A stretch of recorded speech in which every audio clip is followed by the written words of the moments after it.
think my biggest learning nung season na yun is that sana hindi ko ni-navigate on my own yung mga feelings. So, that's the reason why why may mga leaders and even your parents, you can ask how to deal with how you feel. And I think yun yung na-miss out ko na gawin because I had this pride in my heart na kaya ko to figure out on my own. And kakagawa ko nun na not letting go of that thinking. It led me to more and more mistakes. Just because I believe this lie na eventually it's gonna fix itself. Eventually it's gonna be okay. But eventually it's not okay anymore. Kasi It didn't turn out well. Didn't turn out well. Yung mga bagay na yun is something na I think the current me or us will not do. And not proud na ganun yung state ng heart natin during that time. So whenever someone is asking me parang paano mo nalalaman si Ate Kat yung yung gusto mo and paano nyo po paano kayo nanligaw, ganito ganyan. It's hard to share a templated story of ganito ko nag-wait, ganito ko inantay yung right time na sabihin sa kanya yung nararamdaman ko, ganyan. Because I wasn't that guy. I was this guy who made mistakes. I was this guy who think he is right. And I was this guy na believes so much in himself and very confident guy, but turned out na nagsuffer lang tayong dalawa eventually. Because you were leading us din Because of my mistakes. And it was just by grace of God that we actually married each other.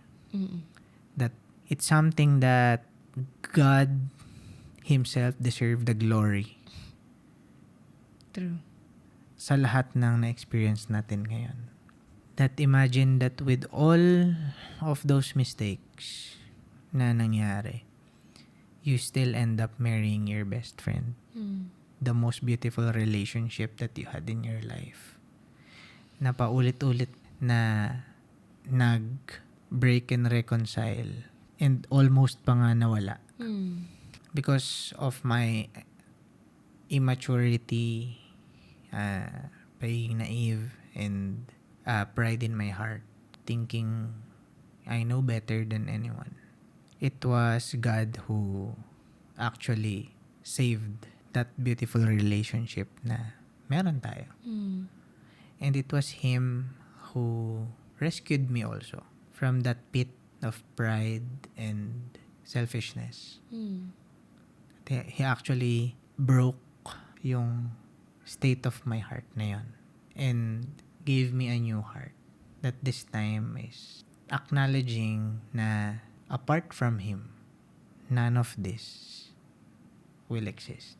We are doomed to separation if God's grace didn't intervene in our lives. And that's the reason why even though sobrang unconventional nung naging story namin, when we first met, when we fell in love with each other, and the mistakes of our own humanness took over, still yung grace ni Lord yung nag-carry sa amin through it all. Kaya sa lahat ng nangyari na yun, na naikwento namin kanina sa episode na to, we've made mistakes. Lots of mistakes because we navigated on our own. But still, because we have a relationship with God, kami pareho, we were saved still by His grace. And I want to appreciate my wife here for giving our story a safe place to be heard and be shared with celebration and with joy Nagkukwentuhan tayo kanina. We were laughing. Wala. Wait lang, are you ending it na? It's not yet the end pa. I have another question. Ha? I thought, na to? Dulo na. So ito, question naman to for me. Okay. What was the confirmation na I was supposed to say yes to you? Yon. Akala ko last question na yun. Hindi pa. So, okay, question. Bigyan mo lang sila ng brief summary of how we dated. Kasi it was also unconventional na his pursuit of me was us dating. Ganon siya, di ba? Parang yung pursuit mo of me is us dating. So we really dated. We meet at coffee shops. Lumalabas At our kami. homes. Oo, sa mga bahay namin. Naka-visit na ako sa inyo. And I met your parents. You met my parents. Ganyan. Kasi parang ang sad note nung sinabi mo, yung we navigated it on our own, ganyan. It's sad. And at the same time, there were moments naman na ang saya natin. Kasi, ano yun eh, paano kami dami kasi nagtatanong sa akin sa friend groups, ganyan. And sometimes, young people, they ask me how we dated. So, I would tell them that we go to coffee shops and we talk about anything under the sun. Basically, yung parang ginagawa namin before pero sa chat lang. Tas ginagawa na namin in person. Totoo. Grabe nun kasi kung saan-saan na kami coffee shop, parang Naubos naikot na na namin yung sa dito malapit sa atin sa Imus. And papalit-palit lang yun. Pero madalas coffee bean. Yun, yung favorite namin coffee bean and tea leaf sa SM. Kasi yung tinitingnan ko kanina, di ba tinitingnan ko kanina while you're appreciating me, I was looking at the question, how did God lead you to pursue me? Okay. So, I was telling nga kanina na... Short version lang, babe. nga. Na it was still unconventional because nga we navigated on our own and we made mistakes, made holes that we fell in sa mga butas na hinukay rin namin on our own because of our naivety. Dahil alam namin sa isa't isa na may gusto na nga kami sa isa't isa, she was so worried na, pupursue mo pa ba ako alam mo na naman na gusto kita. Oo, kasi di ba yung pursuit nangyayari yun pag tinatry ng guy i-win yung heart ng babae. And parang... Ako, parang gusto ko sabihin, 2019 pa lang. Proud to be. Proud na proud. Ngayon mo ako kamunin. So, it was very challenging. Because how do you pursue someone who already loves you so much? And yun yung biggest challenge. And I wanted to show her na even though gusto mo na ako, that doesn't mean I will stop pursuing you. Because that's not the way it is. Pursuit never ends. Yung pursuit na sinimulan mo will never end. Kasi that's how Christ model what love looks like. The pursuit that never ends. And sabi ko, pursue kita in ways na hindi rin conventional. I may Kwento mo yung nag-iipon ka sa baon mo. Yung para may pang-coffee tayo. Oo. Sabi ko, I will not promise you flowers kasi wala pa akong trabaho. And nakatira ako nun sa Espanya. Kulang pa yung pambayad ko ng renta para lang makasurvive. Pero tinitipid ko yung sarili ko just so that I can meet her ng weekends. Or buy me coffee Oo, sometimes. Mabili ko siya ng kape. Alam niyo yung binibili ko siyang kape, minsan CBTL. Pagka nakaipon ako ng malaki-laki konti. Pero most of the time, Dunkin'. Pero I love how she appreciates yung mga ganong kasimpleng bagay. Tsaka I was never demanding of you to give me flowers, to give me, to take me to expensive dates, ganyan.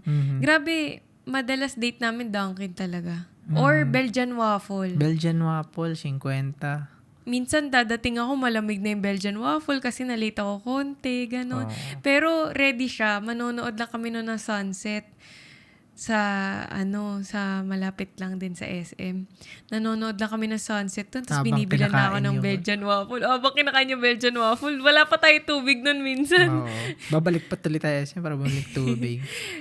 Yeah, but just to affirm what you said, even if it was unconventional, I really felt pursued. And it's a blessing from the Lord that the unconventional was something that I really appreciated pa din.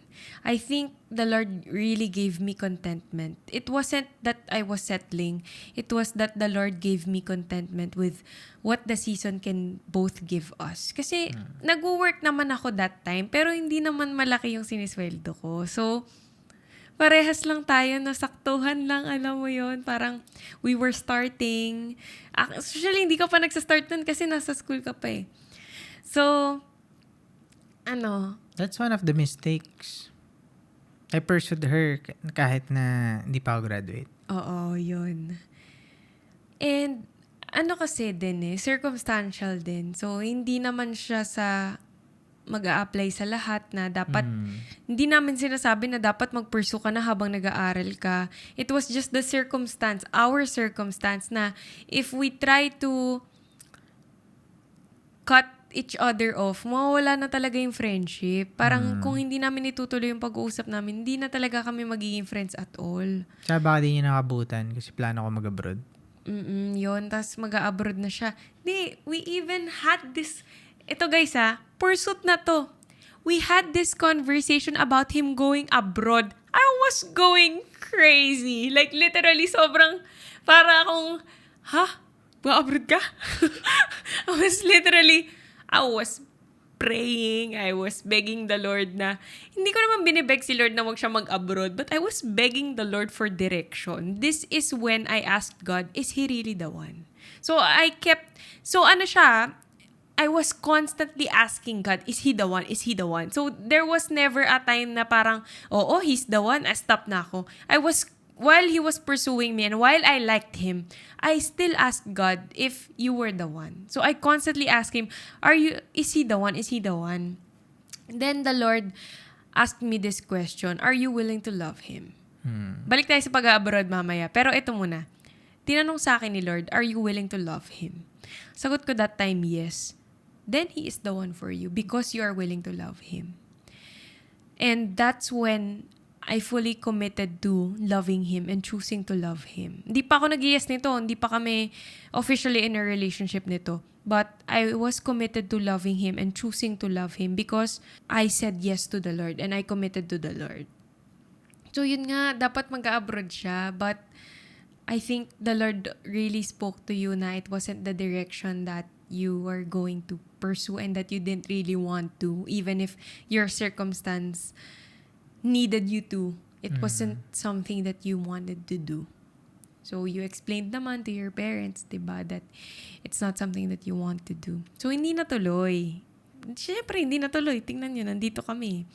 Pero, eto na lang, short lang. How long was our courtship and dating? Last question. Before you proposed. Ano yan since kanina nga, diba, nag-reconcile kami ng October hanggang December that same year. We're trying to figure out how to navigate our friendship and our feelings. Only to know na puro feelings na lang pala yung nina-navigate namin thereafter. So parang by January, pinakilala niya na ako sa parents niya. Pero as a friend. Bilang kaibigan, ganyan. Pero we knew sa isa't isa na gusto namin yung isa't isa. But we're not yet officially talaga kami na kami na. Because I was this person na trying to redeem himself, thinking na if naka-finish muna ako ng school, then tsaka ako gagawin yung panliligaw, ganyan. Maybe I will feel good about myself again. So, it was a very selfish time of my life. Nung time na yun. Because andun na, kaharap ko na yung parents niya, but still, I was still choosing myself. And eventually, totoo naman na meron akong gusto sa kanya. What I hope na ginawa ko ng tama is, even though nasa ganong circumstances ako, kaharap ko yung parents mo, I should have told them, at least man lang, this is my plan po.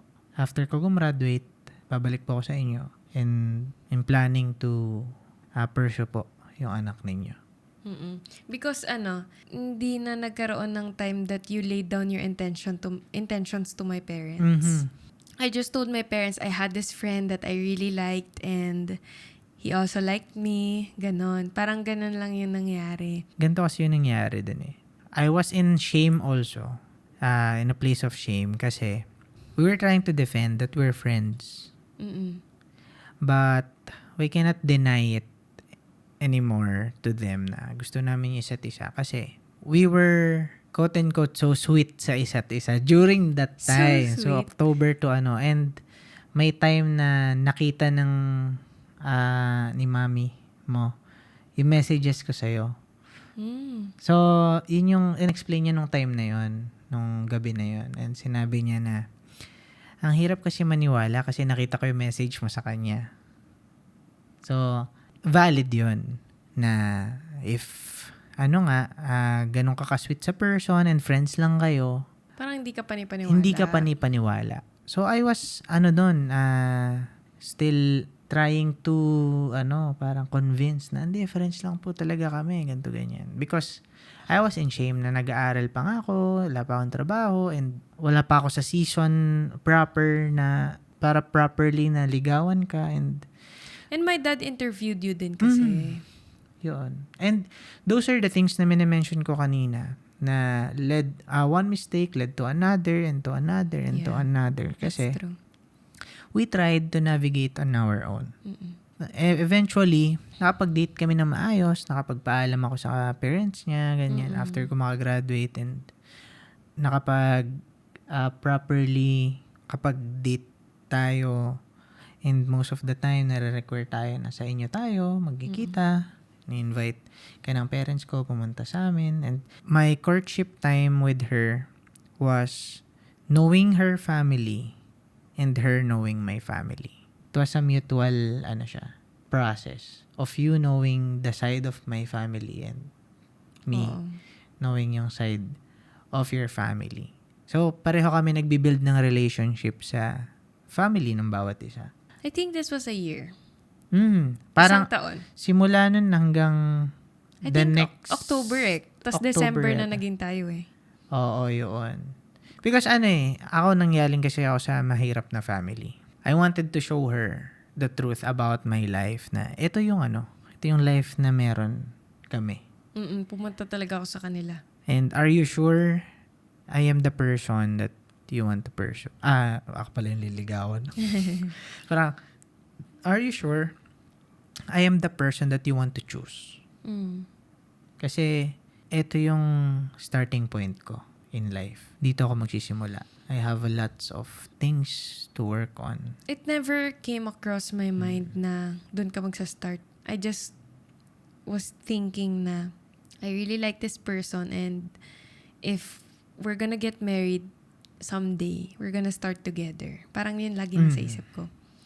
Yun nga. So, we became officially together December of 2024. After a year. Nung ma-reconcile tayo talaga. As friends. 2023. 2023, naging officially together tayo December. Okay, fast forward. We got engaged February. After namin maging kami, by December, ang una namin pinag-usapan is, when are we getting married? Kailan ang kasal? Ganun agad. Kailan ang kasal? So, paalam ako sa parents niya, December, kinausap kami, ganyan.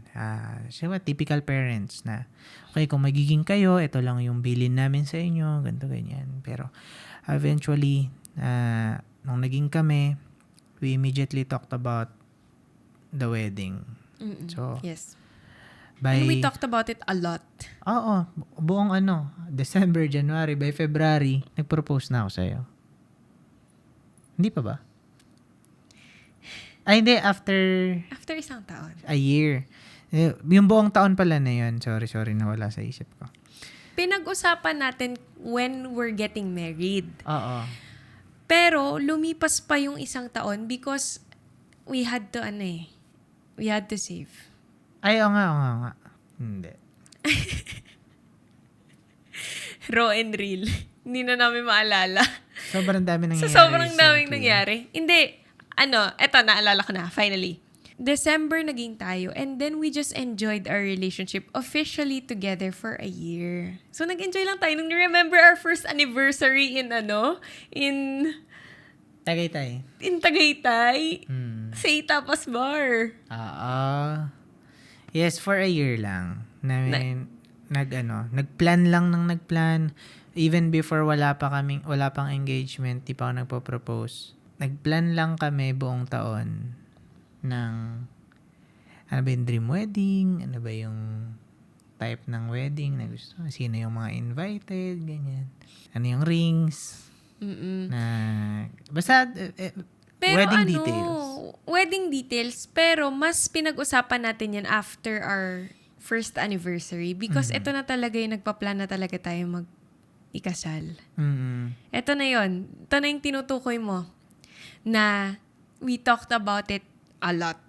Talaga. Ito, mas a lot pa to. Kung kanina pinag-usapan namin a lot, ngayon iba na to. Ibang level na to. Kasi nagpagawa na kami ng sing-sing nito eh.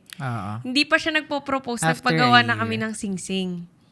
Wedding Grabe, ang tagal rings. na pala talaga, Wedding no? rings. Oo. Kasi parang sa isip ko ngayon, parang ang bilis lang ng mga panahon na lumipas. Pero, Talaga. Matagal na. oo. Yun. So, sobrang unconventional niyan kasi kami yung nagpagawa ng ring namin sa Pandays Goldsmith sa Imus yun. Pinagawa namin, as in, nagdala kami doon ng gold, nagdala kami ng diamond para lang magkaroon ng engagement ring tsaka wedding rings. So, nauna na yung engagement ring bago pa siya nag-propose. Alam niya itsura. Alam ko yung itsura, alam ko yung design, alam ko din yung design ng wedding rings namin kasi parang magka-match kasi yung wedding ring tsaka engagement ring natin eh. Yun. Siya yung nag-decide ng design ng gusto niyang engagement ring, gusto niyang partner ng enhancer nung... Tsaka gusto kong white gold kasi yung engagement ring, tapos gold yung wedding ring. So, siya yun. nag-decide nun. Tapos, hindi na namin muna i-share kung paano nangyari yung engagement. Kasi sobrang haba na nitong podcast na to. Ito, last and final question. What if may nakikinig na to and praying siya for somebody na makamit siya ng someone or mag-pursue ng someone? Dalawa yung circumstance pero I think just give one short advice. What can you give to that someone? What can you impart to that someone? I guess what I'm trying to ask you is if you can give your 22-year-old self an advice, what would it be? Regarding relationships, dating, courtship, marriage. Never navigate on your own. Because there are people that will actually care for you to guide you.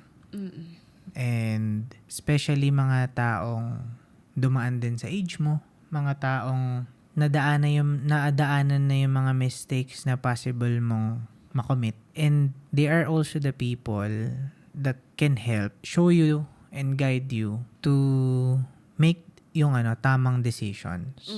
That's what I appreciate nung pumipili kami ng ninong at ninang. Ang pinili namin ninong at ninang 4 na piraso lang.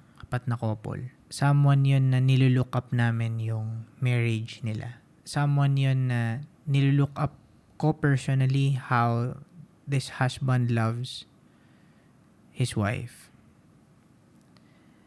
And someone na yung wife nila really models the design of roles and responsibilities nila sa As husband and wife. sa husband nila and sa wife nila.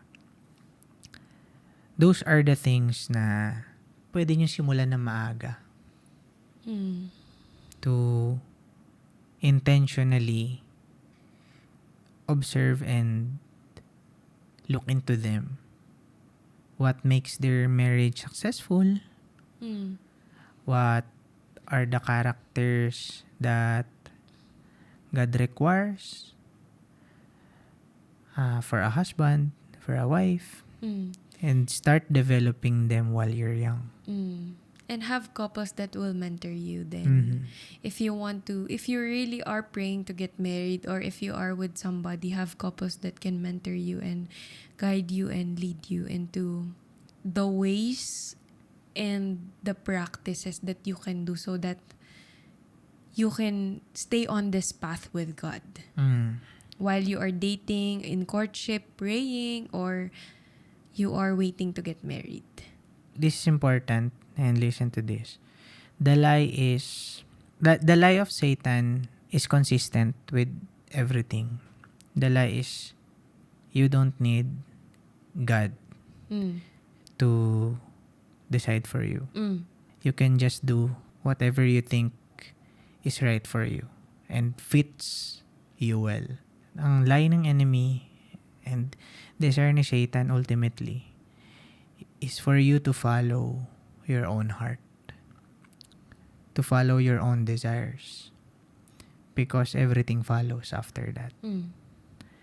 And yun is a warning from someone that actually experienced that. And that's my advice coming from a loving place sa inyo. And actually, I want to ask you guys to pray for our marriage, for our Yeah. relationship, because right now we're enjoying it so much because of the grace of God. And this is something we can call a gift Mm. for us. Mm. Gift to us. Yeah. And the enemy hates marriage. Yes. So please pray that God will protect and keep our marriage. Mhm. And yun lang. So far, di ko talaga alam kung may tatapos nitong mahabang podcast na to. But if you're here sa part na to, I really appreciate your time listening to our story, to our unconventional story. And thank you for staying tuned. Ako siguro isa lang yung masabi ko. There's wisdom in in a multitude of counsel. Trust that there is really wisdom. Not only that comes from the Lord, but in a multitude of counsel. So, have people in your life that can speak life to you and guide you into all the truth. Because that truth, it will set you free. Literally free. Thank you so much for watching this podcast episode. We hope you enjoyed. If you did, or if you have any comments, reactions, feelings about this podcast episode, please comment it down below. And don't forget to follow our social media accounts, Lines in Between Podcast, on TikTok, Facebook, YouTube, Instagram, and Spotify. Thank you again for watching this podcast episode, and we will see you in the next one. Bye!